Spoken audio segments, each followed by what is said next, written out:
Pagpamarigi og pabuto istriktong idili sa syudad sa Talisay. Fireworks tugutan apan duha ra ka lugar ang makapangayo og permit nga makabaligya. Ang detalye sa report ni Femari Dumabok.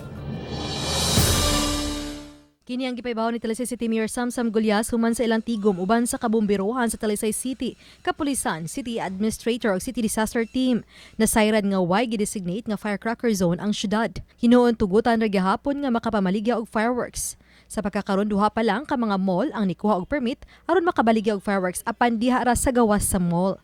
Samtang uban sa Talisay City Fire ang Kapulisan mahimog pag-inspeksyon sa bisan asa nga dapit sa syudad kuno dunay na maligya og pabuto. Naka-report din sa police station na mamaligya sila og firecrackers dinha sa dalan-dalan ato kanang i-confiscate and possibly ma-dakop sila, ma-file na natong kaso. Uban ni Jun Solonog Rod Prado, ako si Femari Dumabok. Balitang Bisdak!